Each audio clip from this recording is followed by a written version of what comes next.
Et parce que l'iniquité se sera accrue ou multipliée, la charité du plus grand nombre. Ce n'est pas une petite quantité. Et Jésus voyait déjà la prédisposition parce que lui-même, il est le centre de la vie. Il est l'auteur de la vie. Il est le bâtisseur, le constructeur de la maison qui s'appelle l'Église. Amen. Personne ne peut surprendre Jésus. Le diable ne peut pas surprendre Jésus. Tu ne peux pas surprendre Jésus. Nous ne pouvons pas surprendre Jésus. Il y a une seule alternative. Il n'y a qu'une seule chose à faire. C'est de s'abaisser devant sa Seigneur. C'est de capituler devant lui. Et d'admettre que nous sommes vaincus sans son approbation. Amen. Nous sommes dépassés par les événements. Mais je veux te dire, Église, tu n'es pas quelqu'un qui est sans lumière. Tu ne peux pas te laisser surprendre. Tu n'as pas le droit de te laisser surprendre. Et si tu te laisses surprendre, alors, laisse-moi le dire, la situation sera pire avec toi. Parce que tu entendras, je ne vous ai jamais connu. L'Église n'a qu'un seul devoir. C'est de prêcher l'évangile de celui qui est saint. L'évangile de celui qui est mort pour toi. Celui qui est l'agneau de Dieu qui ôte le péché du monde. Amen. Parce que la charité se sera accrue, parce que l'iniquité, le péché, l'interdit, la licence, se sera accrue, la charité du plus grand nombre se refroidira. Comment est-ce que la charité se refroidit? À l'œil nu, ça ne se voit pas. Mais lorsque nous sommes ensemble, dans la continuité, avec un peu d'observation, avec un peu de discernement de l'Esprit Saint, nous voyons que l'Église a tendance à se pencher, l'Église a tendance à être bancale, l'Église a tendance à être cabossée. Et le Seigneur, et souvent nous voulons être des cabosseurs. La Bible nous dit, faisons connaître tous nos besoins à Dieu par la prière, avec des requêtes, des supplications et des actions de grâce. Et c'est ceci que Dieu nous viendra appeler. Dieu ne nous utilise pas pour des cabosseurs. Mais nous voyons pertinemment où se trouve la source des faux prophètes. Les faux prophètes sont en train de contourner, parce que ce sont des serviteurs de contorsion. Et qui dit contorsion, ce sont des serviteurs dont leur père est le diable. Je dis qu'ils manient la parole à bon escient, mais à bon escient en leur faveur et en faveur de celui qui est leur maître. Mais nous avons un maître. Il s'appelle comment? Jésus. J'ai un maître qui s'appelle Jésus. Quel est ton maître? Quel est notre maître ce matin? Jésus. Qui c'est que nous servons? Jésus.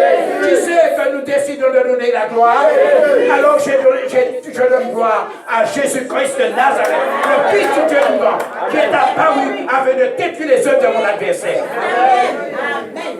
Le diable n'aime pas.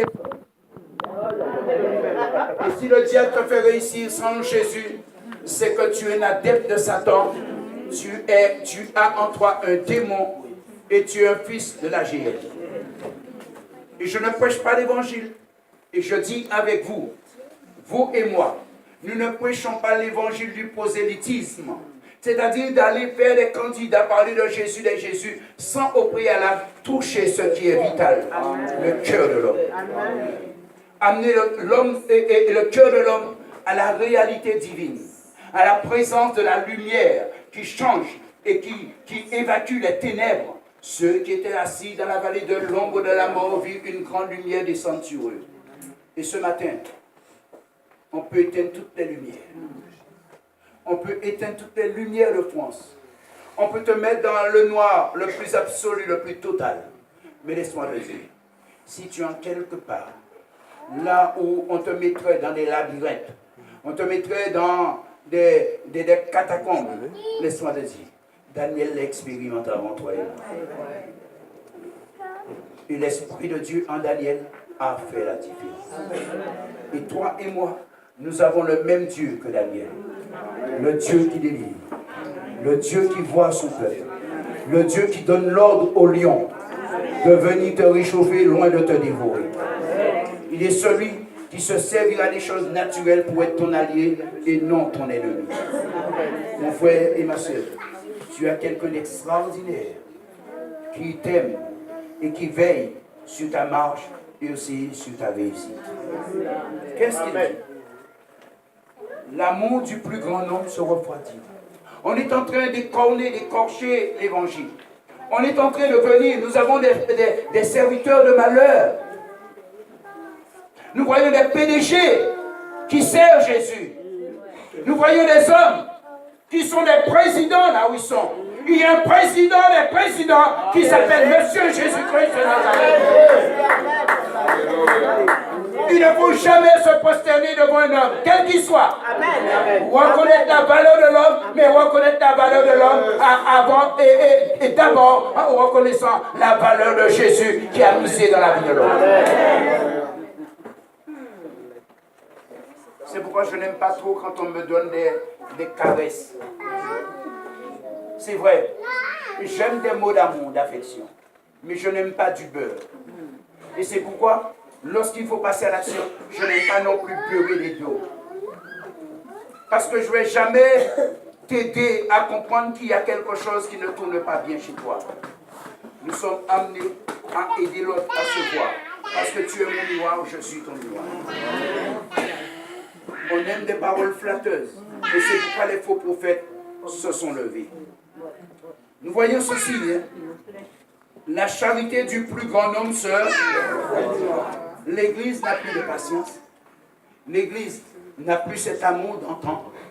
L'Église n'a plus aussi cette volonté de sortir dehors pour aller chercher celui et celle qui est perdu. Aujourd'hui, l'Église fonctionne comme chacun pour soi. Je veux te dire, tu es un infirmier. Amen. Tu es un infirmier. Tu es un aide-soignant. Tu aides à soigner. Et le docteur, qui est le divin docteur, a besoin de l'infirmier ou l'infirmière que tu es. Celui qui manie bien la parole pour que tu puisses apporter les instruments. Et les instruments pour certains, c'est les mains enlevées qui supplient, d'autres des genoux à terre, d'autres qui passent des nuits de prière en intercession.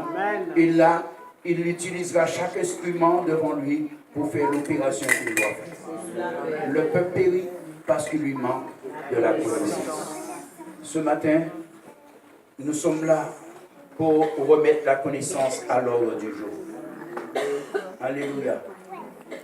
Et ces temps-là, ce sont des temps de recrudescence, de l'immoralité qu'on trouve dans l'Église et qui ne se trouve même pas dans le monde.